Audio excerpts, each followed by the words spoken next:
السلام علیکم ورحمۃ اللہ تعالی وبرکاتہ۔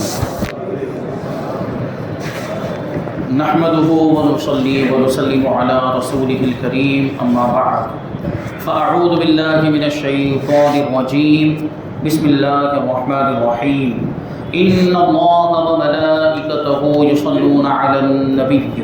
یا ایها الذین آمنوا صلوا علیہ وسلموا تسلیما اللهم صل على سيدنا ومولانا محمد معدن الجود والكرم وآله الكرام وابنه الكريم وبارك وسلم صلاة وسلاما عليك يا رسول الله صلی اللہ تعالی علیہ وسلم۔ حدیث نمبر 18 کا درس جاری ہے۔ اس حدیث پاک میں قیامت کے قریب رونما ہونے والے فتنوں کا ذکر کیا گیا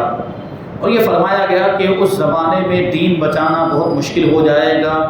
مسلمان کا بہترین مال بکریاں ہوں گی جن کو لے کر وہ پہاڑوں کی چوٹیوں پر چلا جائے گا اور اس طریقے سے اپنے دین کو فتنوں سے بچائے گا۔ تو سوال یہی ہے کہ جب فتنے ظاہر ہوں تو ایسی صورت میں انسان کو کیا کرنا چاہیے؟ کیا فتنوں سے بھاگ کر تنہائی اختیار کر لینی چاہیے، گوشہ نشینی اختیار کر لینی چاہیے، یا پھر فتنوں کا مقابلہ کرنا چاہیے؟ ان دونوں صورتوں میں مطلب کون سی صورت کو اختیار کرنا چاہیے، اسے کیا کرنا چاہیے؟ تو اس کے بارے میں فرماتے ہیں کہ اس مسئلے میں اختلاف ہے کہ فتنوں کے دور میں مومن کے لیے گوشہ نشینی بہتر ہے یا آبادیوں میں رہ کر فتنوں کا مقابلہ کرنا بہتر ہے۔ حضرت امام شافعی رحمۃ اللہ تعالی علیہ نے فرمایا کہ فتنوں کے وقت میں گوشہ نشینی نہیں کرنی چاہیے۔ گوشہ نشینی مطلب تنہائی میں بیٹھ جانا اور تنہائی اختیار کر لینا، گھروں میں بیٹھ جانا۔ امام شافعی فرماتے ہیں کہ گوشہ نشینی اختیار نہیں کرنی چاہیے کیونکہ ایسا کرنے میں تعلیم و تعلم کا دروازہ بند ہو جائے گا، یعنی دین سیکھنے سکھانے کا دروازہ بند ہو جائے گا۔ لوگ گھروں میں بیٹھ جائیں گے تو دین کون سیکھے گا، کون سکھائے گا؟ اور آدمی جمعہ اور جماعت کی فضیلتوں سے محروم ہو جائے۔ آدمی گھر میں بیٹھ کر نماز پڑھ لے گا لیکن جمعہ کی نماز تو مسجد میں ہی ہو سکتی ہے، جماعت بھی مسجد میں ہوتی ہے، تو ان کی فضیلتوں سے، جمعہ کی فضیلت سے، جماعت کی فضیلت سے آدمی محروم ہو جائے گا۔ اس لیے فتنوں کے زمانے میں گوشہ نشینی اختیار نہیں کرنی چاہیے۔ یہ امام شافعی رحمۃ اللہ تعالی علیہ کا مذہب ہے۔ اور دوسرے علماء کا قول ہے، دوسرے علماء فرماتے ہیں کہ فتنوں کے دور میں گوشہ نشینی ہی بہتر ہے، یعنی گھر میں بیٹھ جانا، تنہائی اختیار کر لینا ہی بہتر ہے تاکہ آدمی فتنوں سے محفوظ رہے۔ مگر حق یہ ہے کہ اس مسئلے کا دار و مدار احوال، ماحول اور فتنوں کی نوعیت پر ہے کہ وہ فتنہ کیسا ہے، کس قسم کا فتنہ ہے، حالات کیسے ہیں اور ماحول کیسا ہے، اس کو دیکھا جائے گا۔ اگر فتنے اس قدر شدید ہیں کہ یہ ان کو دفع نہیں کر سکتا، نہ ان کا مقابلہ کر سکتا ہے، بلکہ شدید خطرہ ہے کہ یہ خود فتنوں کے طوفان میں اپنے دین کو کھو بیٹھے گا، تو ظاہر ہے کہ ایسی حالت میں اس شخص کے لیے گوشہ نشینی ہی بہتر ہے۔ اور اگر یہ شخص فتنوں کا مقابلہ کر کے فتنوں کو ختم کر سکتا ہے یا خود فتنوں سے بچ کر امت رسول کو بھی بچا سکتا ہے، تو ظاہر ہے کہ ایسے شخص کے لیے گوشہ نشینی، تنہائی میں بیٹھ جانا ہرگز جائز نہیں ہو سکتا، بلکہ اس شخص پر واجب ہے کہ شہروں اور قصبوں میں رہ کر فتنوں کا مقابلہ کرے اور ان فتنوں کو دفع کرنے کی کوشش کرے۔ اس حدیث میں بکریوں کو ساتھ لے جا کر پہاڑوں کی چوٹیوں پر چلے جانے کا جو ذکر ہے وہ اسی صورت میں ہے جبکہ مومن کو فتنوں کی مدافعت کی طاقت نہ ہو، یعنی فتنوں کو دور کرنے کی مومن کے اندر طاقت نہ ہو، فتنوں کا مقابلہ کرنے کی طاقت نہ ہو، اس صورت میں یہ حکم ہے کہ پہاڑ کی چوٹی پر چلا جائے اور اپنے دین کی حفاظت کرے۔ بلکہ خود فتنوں میں مبتلا ہونے کا یقین ہو یا ظن غالب ہو تب بھی یہی حکم ہوگا کہ وہ جنگلوں میں چلا جائے، پہاڑ کی چوٹیوں پر چلا جائے۔ چنانچہ اس سلسلے میں ترمذی شریف اور ابن ماجہ کی ایک حدیث ہے جو اس مضمون پر شاہد عادل ہے، یعنی گواہی دیتی ہے۔ حضرت ابو ثعلبہ خشنی رضی اللہ تعالیٰ عنہ سے لوگوں نے اس آیت کریمہ کے بارے میں سوال کیا، علیکم انفسکم لا یضرکم من ضل اذا اهتدیتم، یعنی تم اپنے آپ کی حفاظت کرو، اپنی جانوں کی فکر کرو، تمہیں وہ نقصان نہیں پہنچائے گا جو گمراہ ہو گیا جب تم ہدایت پر ہو، یعنی تم ہدایت پر رہو تو گمراہ شخص تمہیں بہکا نہیں پائے گا، گمراہ نہیں کر پائے گا۔ تو انہوں نے فرمایا اس آیت کریمہ کے بارے میں جب حضرت ابو ثعلبہ خشنی رحمۃ اللہ تعالی علیہ سے پوچھا گیا تو انہوں نے فرمایا کہ میں نے اس آیت کے بارے میں حضور پاک صلی اللہ علیہ وسلم سے سوال کیا تھا، تو حضور صلی اللہ علیہ وسلم نے یہ فرمایا کہ تم لوگ ہمیشہ نیکی کا حکم دیتے رہو اور برائی سے روکتے رہو، امر بالمعروف اور نہی عن المنکر، بھلائی کا حکم دینا اور برائی سے روکنا، یہ کام کرتے رہو، یہاں تک کہ جب تم یہ دیکھ لو کہ ہر شخص بخل کا پیروکار بن گیا، یعنی ہر شخص بخیل ہو گیا، کنجوس ہو گئے، صدقہ اور خیرات کرنا، زکوٰۃ ادا کرنا بند کر دیا، غریبوں کی مدد کرنا بھی بند کر دیا، اور سب لوگ دنیا کو دین پر ترجیح دینے لگ گئے، یعنی ان کے لیے دنیا کی اہمیت زیادہ ہو گئی، دین کی اہمیت گھٹ گئی، اور ہر شخص اپنی ہی رائے کو سب سے بہتر سمجھنے لگ گیا، اور تم ایسے فتنوں کو دیکھ لو تو ان سے بچنا دشوار ہو جائے تو پھر تم لوگ اپنی ہی ذات کو لازم پکڑ لو اور عوام کے معاملے کو بالکل چھوڑ دو، یعنی گوشہ نشین ہو جاؤ، تنہائی میں چلے جاؤ، کیونکہ تمہارے بعد صبر کے دن آ رہے ہیں، جو ان دنوں میں صبر کرے گا گویا ہاتھ میں آگ کا انگارہ لے گا، ان دنوں میں جو نیک اعمال کرے گا اس کو 50 آدمیوں کے اعمال صالحہ کے برابر ثواب عطا کیا جائے گا۔ تو صحابہ کرام نے عرض کیا کہ یا رسول اللہ صلی اللہ تعالی علیہ وسلم، ان لوگوں میں سے 50 آدمیوں کے اعمال ثواب کا اس کو اعمال صالحہ کا اجر ملے گا، یا ہم صحابہ کے 50 آدمیوں کے اعمال صالحہ کا ثواب اس کو ملے گا؟ تو ارشاد فرمایا کہ تم میں سے یعنی صحابہ کرام میں سے 50 آدمیوں کے اعمال صالحہ کے برابر اس کو ثواب دیا جائے گا۔ اب صحابہ کرام کے ثواب کے بارے میں سوچیں کہ صحابہ کرام تو ان کا مقام مرتبہ کتنا بلند بالا، تو آخر زمانے میں جب فتنوں کا دور ہوگا دین پر عمل کرنا بہت مشکل ہو جائے گا، ایمان بچانا مشکل ہو جائے گا، اس وقت بھی اگر کوئی اپنے ایمان کی حفاظت کرے گا اور نیک عمل کرے گا تو ایک نیک عمل کا ثواب اس کو 50 صحابہ کرام کے اعمال صالحہ کے برابر عطا کیا جائے گا۔ تو یہ اس وقت کی بات ہوگی، کیونکہ اس وقت نیک عمل کرنا ہی بڑا مشکل ہوگا، اس وقت اپنے آپ کو بچانا، گناہوں سے بچانا، ایمان کو بچانا بڑا مشکل ہوگا، اس وقت تو کوئی اپنے ایمان کو بچا لے گے بہت بڑی بات ہوگی، تو اس وجہ سے اس کے ثواب میں اضافہ کر دیا جائے گا۔ یہاں پر حدیث نمبر 18 کی تشریح مکمل ہوئی۔ حدیث نمبر 19 آقا اور غلام میں برابری کے بارے میں یہ حدیث ہے۔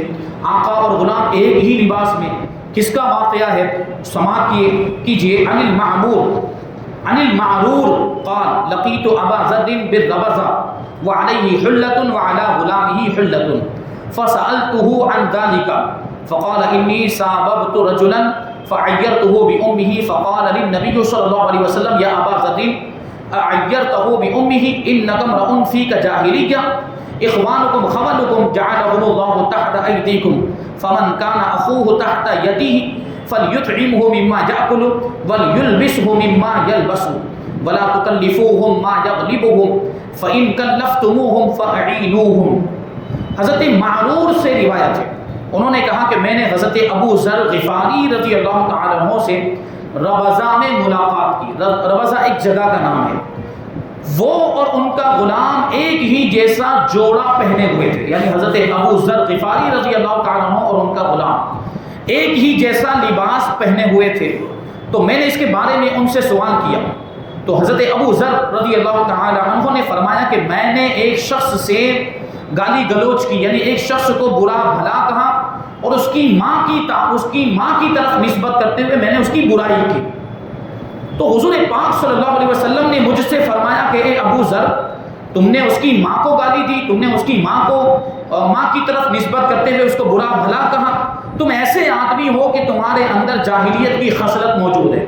یعنی کسی کی ماں کی طرف نسبت کرتے ہوئے اس کو برا بھلا کہنا یہ جاہلوں کا کام، یہ زمانہ جاہلیت کی بات ہے، جو مسلمان ہو جائے اس کو ایسا نہیں کرنا چاہیے۔ تمہارے لونڈی غلام تمہارے دینی بھائی ہیں، اللہ تبارک و تعالیٰ نے ان لوگوں کو تمہارا ماتحت بنایا ہے، تو جس کا بھائی اس کے ماتحت ہو اس کو چاہیے کہ جو خود کھائے اس کو بھی کھلائے اور جو خود پہنے اس کو بھی پہنائے، اور تم ان خادموں کو ایسے کاموں کی تکلیف مت دو جو انہیں لاچار کر دے، یعنی وہ ان سے نہ ہو سکے، ایسا کام ان پر نہ ڈالو جو ان کی طاقت سے باہر ہو۔ اور اگر تم ایسی تکلیف دو تو خود بھی اس کام میں ان کی مدد کرو تاکہ آسانی کے ساتھ وہ کام وہ کر سکے۔ دیکھیں یہ خادموں کے ساتھ، نوکروں کے ساتھ اور غلاموں کے ساتھ اچھا سلوک کرنے کا سبق اس حدیث پاک میں دیا جا رہا ہے۔ یہ غلاموں کا دور تھا اس زمانے میں، تو اس لیے غلام کی بات کی گئی۔ ہمارے زمانے میں نوکر تو ہوتے ہیں، خادم ہوتے ہیں، تو نوکروں کے ساتھ اس طرح کا برتاؤ کرنا چاہیے۔ اللہ کے رسول فرماتے کہ جیسا لباس تم پہنتے ہو ویسا لباس انہیں بھی پہناؤ، جیسا کھانا تم کھاتے ہو ویسا کھانا انہیں بھی کھلاؤ، اور ان کے ساتھ اچھا سلوک کرو، اچھا برتاؤ کرو، طاقت سے زیادہ ان پر ذمہ داری نہ ڈالو، اور اگر کوئی ایسا کام ان کو سونپو جو ان کی طاقت سے باہر ہو تو پھر اس میں خود ان کی مدد کرو تاکہ وہ کام ان کے لیے آسان ہو جائے۔ حضرت ابو ذر غفاری رضی اللہ تعالیٰ عنہ یہ بہت ہی قدیم الاسلام صحابی ہیں، پرانے صحابی، اولین میں ان کا شمار ہوتا ہے۔ یہاں تک کہ بعض لوگوں کا قول ہے کہ اسلام قبول کرنے میں باہری لوگوں کے اندر ان کا 5واں نمبر، یعنی مکہ مکرمہ کے باہر کے جو افراد ایمان لائے ان میں حضرت ابو ذر غفاری رضی اللہ تعالیٰ عنہ 5ویں نمبر پر ہیں۔ ان کے مسلمان ہونے کا پورا حال، پورا واقعہ بخاری شریف میں بیان کیا گیا۔ واقعہ بڑا عجیب و غریب ہے، دلچسپ ہے۔ اسلام لانے کے بعد 17 دنوں تک یہ صرف آب زمزم پی پی کر مسجد حرام میں مقیم رہے، یعنی باہر گئے ہی نہیں۔ 17 دن فرمایا، ہاں 17 دنوں تک یہ خانہ کعبہ کے اندر ہی رہے، مسجد حرام کے اندر ہی رہے اور آب زمزم پی کر ہی گزارا کیا۔ اور یہ بات تو آپ کو معلوم ہونی چاہیے کہ آب زمزم کے اندر یہ خصوصیت ہے کہ وہ بھوک بھی مٹاتا ہے اور پیاس بھی مٹاتا ہے۔ تو حضرت ابو ذر غفاری رضی اللہ تعالیٰ عنہ نے 17 دن آب زمزم پی کر گزارے، وہ خانہ کعبہ کے اندر ہی رہے۔ اور کیا کرتے تھے خانہ کعبہ میں، مسجد حرام میں روزانہ چلا چلا کر مجمع کفار میں اپنے اسلام کا اعلان کرتے تھے۔ جب کفار وہاں پہ آتے، جمع ہوتے تو ان کے سامنے اعلان کرتے تھے، سنو میں مسلمان ہو گیا ہوں، سنو ابو ذر مسلمان ہو گیا، تمہیں جو کرنا ہے وہ کرو۔ تو کفار مکہ ان کو اس قدر مارتے تھے، پیٹتے تھے کہ یہ لہو لہان ہو کر بے ہوش ہو جایا کرتے تھے، اور بے ہوش ہو جانے کے بعد بھی ہمت نہیں ہارتے۔ کیا کہتے ہیں کہ جب ہوش میں آتے تھے تو ہوش میں آنے کے بعد پھر اپنے اسلام کا اعلان کرنا شروع کر دیتے تھے۔ ایسے باہمت صحابی تھے، کفار سے ڈرتے نہیں تھے بلکہ بڑی دلیری کے ساتھ، بہادری کے ساتھ ان کے سامنے اپنے اسلام کا اعلان کرتے تھے۔ ان کا اسم گرامی جندب ابن جنادہ ہے، یعنی ابو ذر تو آپ کی کنیت ہے، نکنیم ہے، آپ کا اصلی نام ہے جندب ابن جنادہ رضی اللہ تعالیٰ عنہ۔ بہت ہی عبادت گزار، بہت بڑے زاہد، دنیا سے بے رغبتی فرمانے والے اور انتہائی متقی اور پرہیزگار صحابی ہیں، اور 281 حدیثیں آپ نے روایت کی ہیں۔ 36 ہجری میں حضرت عثمان رضی اللہ تعالیٰ عنہ کے دور خلافت میں بمقام ربضہ آپ کا وصال ہوا، اور حضرت عبداللہ ابن مسعود رضی اللہ تعالیٰ عنہ نے آپ کی نماز جنازہ پڑھائی اور وہیں پر آپ کو دفن کیا گیا۔ اب اس حدیث پاک میں بھی وہ ربضہ کا ذکر آیا، یعنی حضرت معرور کہتے ہیں کہ میری ملاقات حضرت ابو ذر سے مقام ربضہ میں ہوئی۔ کہتے ہیں کہ یہ جو جگہ ہے یہ مدینہ منورہ سے 3 منزل کے فاصلے پر، یعنی تقریباً 200 کلومیٹر کے فاصلے پر مدینہ منورہ سے یہ جگہ موجود ہے جس کا نام ہے ربضہ۔ حضور پاک صلی اللہ علیہ وسلم کے وصال پر غم زدہ ہو کر حضرت ابو ذر مدینہ منورہ سے ملک شام چلے گئے۔ بہت سے صحابہ کرام کی یہ کیفیت تھی، انہی میں سے حضرت عبداللہ ابن عباس کا بھی واقعہ اس سے پہلے بیان کر چکا ہوں کہ بہت سے صحابہ کرام مدینہ منورہ چھوڑ کر چلے گئے تھے حضور کے وصال کے بعد، کیونکہ ہوتا کیا تھا کہ جب مدینے کی چیزوں کو دیکھتے تھے، مسجد نبی کو دیکھتے تھے، حضور کے منبر کو دیکھتے تھے، حضور سے نسبت رکھنے والی چیزوں کو دیکھتے تھے، تو ان کو حضور کی یاد آتی تھی اور ان کو سخت تکلیف ہوتی تھی، حضور کی جدائی ان کو ستاتی تھی۔ اس وجہ سے مدینہ منورہ چھوڑ کر بہت سے صحابہ کرام دوسرے علاقوں میں چلے گئے تھے۔ حضرت ابو ذر رضی اللہ تعالیٰ عنہ بھی غم زدہ ہو کر ملک شام چلے گئے تھے، سیریا چلے گئے تھے۔ وہاں شام کے گورنر، اس زمانے میں حضرت امیر معاویہ وہاں کے گورنر تھے، ان کے ساتھ ایک مسئلے میں آپ کا اختلاف ہو گیا، تو حضرت امیر المؤمنین عثمان غنی رضی اللہ تعالیٰ عنہ نے حضرت ابو ذر کو ملک شام سے واپس بلا لیا اور مقام ربضہ میں قیام کرنے کا حکم دیا کہ ربضہ میں آپ رہیں، وہیں پر قیام کریں۔ چنانچہ یہ آخری دم تک وہیں پر رہے، مقام ربضہ میں ہی رہے، اور وہیں پر آپ کا انتقال بھی ہوا۔ اب اس حدیث پاک کا خلاصہ کیا ہے؟ کہتے ہیں اس حدیث پاک کا مطلب یہ ہے کہ جناب معرور جب حضرت ابو ذر کی ملاقات کے لیے مقام ربضہ میں حاضر ہوئے تو یہ منظر دیکھا کہ آپ اور آپ کے غلام کے بدن پر بالکل ایک ہی جیسا لباس موجود ہے، ایک ہی قسم کا جوڑا موجود ہے۔ آقا اور غلام دونوں کا لباس یکساں دیکھ کر قدرتی طور پر جناب معرور کے دل میں اس سوال نے سر اٹھایا کہ آخر ایسا کیوں ہے، کیونکہ اس زمانے میں آقا اور غلام میں برابری نہیں ہوتی تھی، لباس الگ الگ ہوتا، غلاموں کا لباس معمولی قسم کا ہوتا تھا اور آقا کا لباس عمدہ قسم کا ہوتا تھا، تاکہ پتہ چلے کہ یہ غلام ہے اور یہ آقا ہے۔ لیکن دونوں کا لباس، حضرت ابوذر اور ان کے غلام کا لباس بالکل سیم۔ تو انہوں نے سوال پوچھا کہ آقا اور غلام دونوں ایک ہی قسم کے لباس میں ملبوس ہیں؟ تو حضرت ابوذر سے اس کے بارے میں پوچھا تو حضرت ابوذر رضی اللہ تعالیٰ عنہ نے اس کا یہ جواب دیا کہ میں نے ایک شخص کو ایک مرتبہ ماں کی طرف نسبت کرتے ہوئے برا بھلا کہا تھا، تو اس شخص نے حضور پاک صلی اللہ علیہ وسلم سے میری شکایت کر دی۔ یہ یہاں پہ غور کریں گے، ایک شخص کی بات چل رہی ہے، ابھی آگے بتائیں گے کہ وہ شخص کون تھے جن کی ماں کی طرف نسبت کرتے ہوئے حضرت ابوذر نے ان کو برا بھلا کہا تھا۔ وہ واقعہ بھی آگے بیان کریں گے، بڑا ایمان افروز واقعہ۔ کیا ہوا تھا؟ حضور پاک صلی اللہ علیہ وسلم کی بارگاہ میں جب ان کی شکایت پہنچی، حضرت ابوذر رضی اللہ تعالیٰ عنہ کی شکایت اس شخص نے حضور کی بارگاہ میں کر دی، تو حضور پاک صلی اللہ علیہ وسلم نے سرزنش کے طور پر ڈانٹتے ہوئے مجھ سے فرمایا کہ کیا تو نے اس کو ماں کی طرف نسبت کرتے ہوئے برا بھلا کہا؟ اے ابوذر، مسلمان ہونے کے بعد بھی تیرے اندر زمانہ جاہلیت کی خصلت اور عادت پائی جاتی ہے۔ اس کے بعد حضور صلی اللہ علیہ وسلم نے مجھ کو یہ نصیحت فرمائی کہ تم اپنے لونڈی غلاموں اور نوکروں چاکروں کو ہرگز حقیر اور ذلیل مت سمجھو، بلکہ یہ سمجھو کہ یہ تمہارے دینی بھائی ہیں۔ اگر کوئی نوکر ہے، کوئی خادم ہے، وہ مسلمان ہے تو ہمارا دینی بھائی ہے، تو اس کو ذلیل نہیں سمجھنا چاہیے، اس کو حقارت کی نظروں سے نہیں دیکھنا چاہیے۔ فرماتے ہیں کہ یہ تمہارے دینی بھائی ہیں جن کو خدا نے تمہارے ماتحت بنا کر تمہارے قبضے میں دے دیا ہے،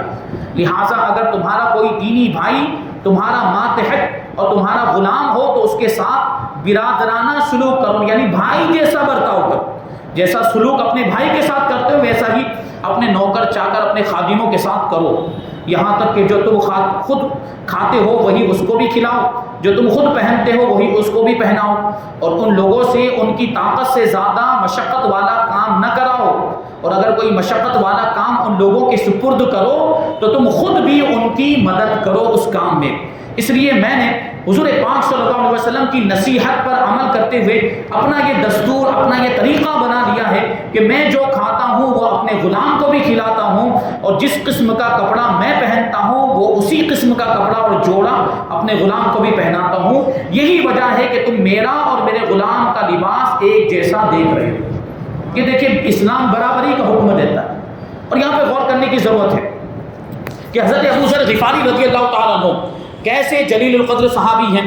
آگے جو اس کی تشریح میں فرمائیں گے کہ حضرت ابوذر رضی اللہ تعالیٰ عنہ نے کس کو برا بھلا کہا تھا، وہ شخص کون تھا، اور حضرت ابوذر غفاری رضی اللہ تعالیٰ عنہ کے الفاظ کیا تھے۔ یعنی گالی کا لفظ آیا ہے، حضرت ابوذر رضی اللہ تعالیٰ عنہ نے خود کہا کہ ساببت رجلا، میں نے ایک شخص کو گالی دی۔ تو گالی ہم اور آپ جو سمجھتے ہیں جو بالکل بے حیائی والی، جو فحش الفاظ پر مشتمل ہوتی، یہاں پر وہ گالی مراد نہیں۔ حضرت ابوذر غفاری رضی اللہ تعالیٰ عنہ صحابی رسول ہیں، تو اس طرح کی گالی کا تو تصور ہی نہیں کیا جا سکتا۔ پھر دوسری بات کہ اگر وہ الفاظ کہے بھی جس کے بارے میں حضور پاک صلی اللہ علیہ وسلم نے ارشاد فرمایا کہ یہ تو زمانہ جاہلیت کا طریقہ ہے کہ ماں کی نسبت کرتے ہوئے، ماں کی طرف نسبت کرتے ہوئے آر دلائی جائے، کہ کسی کو شرم دلائی جائے، تو یہ بھی اس کو زمانہ جاہلیت کی خصلت کہا جا رہا ہے۔ تو حضرت ابوذر غفاری رضی اللہ تعالیٰ عنہ کو کیا پتہ نہیں تھا کہ یہ زمانہ جاہلیت کی بات، یہ جاہلوں کا طریقہ ہے، کسی کو ماں کی طرف نسبت کرتے ہوئے برا بھلا نہیں کہنا چاہیے اور آر نہیں دلانی چاہیے، شرم نہیں دلانی چاہیے؟ کیا یہ معلوم نہیں تھا؟ تو سمجھے یہ کہ معلوم ہونے کے باوجود کیا ایسا کیا، یا حضرت ابوذر غفاری رضی اللہ تعالیٰ عنہ کو یہ حکم معلوم نہیں تھا کہ اس طرح کسی کو برا بھلا کہنا جائز نہیں ہے؟ تو اس کی بھی تفصیل انشاءاللہ تبارک و تعالیٰ آگے آئے گی۔ اور پھر یہ کہ حضرت ابوذر غفاری رضی اللہ تعالیٰ عنہ نے جب اس شخص کی برائی بیان کی اور اس شخص نے حضور پاک صلی اللہ علیہ وسلم کی بارگاہ میں حضرت ابوذر کی شکایت کی، اور حضور پاک صلی اللہ علیہ وسلم نے جب حضرت ابوذر غفاری رضی اللہ تعالیٰ عنہ کو ڈانٹا تو اس پر حضرت ابوذر غفاری رضی اللہ تعالیٰ عنہ نے اس شخص سے معافی مانگی۔ تو معافی مانگنے کا انداز کیا تھا اس پر بھی غور کرنا ہے، وہ واقعہ بھی انشاءاللہ تبارک و تعالیٰ آگے بیان کیا جائے گا کہ حضرت ابوذر غفاری نے کیسے معافی مانگی۔ سب سے پہلے تو وہ شخص کون تھے، ان کا نام آپ سنیں گے تو اور زیادہ آپ کے اندر دلچسپی آئے گی۔ وہ شخص کوئی اور نہیں تھی، بتا دیتا ہوں میں آپ کو، وہ شخص کوئی اور نہیں تھے بلکہ حضرت بلال حبشی رضی اللہ تعالیٰ عنہ تھا۔ تو یہ انہی کے تعلق سے واقعہ ہے، یہ دونوں کے بیچ میں یہ معاملہ ہوا تھا، حضرت ابو ذر غفاری رضی اللہ تعالیٰ عنہ اور حضرت بلال حبشی رضی اللہ تعالیٰ عنہ حضور پاک صلی اللہ علیہ وسلم سے کیسی محبت کرتے ہیں، عاشق رسول ہیں، اور حضور پاک صلی اللہ علیہ وسلم ان سے بھی بڑی محبت فرماتے تھے، بلکہ حضور تو اپنے تمام صحابہ سے محبت فرماتے تھے، اسی لیے تو یہ تربیت فرمائی حضور پاک صلی اللہ علیہ وسلم نے حضرت ابو ذر کی یہ تربیت فرمائی، ان کی تعلیم کے طور پر کہا تھا کہ ایسا نہیں کرنا چاہیے۔ تو پھر کیا ہوا، وہ آگے کا جو واقعہ ہے انشاءاللہ تبارک و تعالیٰ اس کو بھی ہم آئندہ درس میں شامل کریں گے، اور اس کے بعد حدیث نمبر 20 ہے جو زمین کی اس بارے میں ہے کہ زمین کی پیٹھ بہتر ہے یا زمین کا پیٹ بہتر ہے، زمین کی پیٹھ بہتر ہے یا زمین کا پیٹ بہتر، کیا مطلب ہوا، یعنی زمین کے پیٹھ پر رہنا بہتر ہے یا زمین کے پیٹ میں رہنا بہتر، یعنی زندہ رہنا بہتر یا مر کے زمین کے اندر چلا جانا بہتر ہے۔ انشاءاللہ تبارک و تعالیٰ وہ آنے والی حدیث میں یہ بات آئے گی اور اس کی تشریح کو بھی ہم آئندہ درس میں شامل کریں گے۔ اللہ تبارک و تعالیٰ کی بارگاہ میں دعا ہے کہ جو کچھ بھی بیان ہوا اس پر ہم سب کو عمل کرنے کی توفیق عطا فرمائیں، حضور پاک صلی اللہ علیہ وسلم کی پیاری پیاری حدیثوں پر، آپ کی سنتوں پر، آپ کے بتائے ہوئے طریقوں پر ہم سب کو عمل کرنے کی توفیق عطا فرمائے۔ وما علینا الا البلاغ۔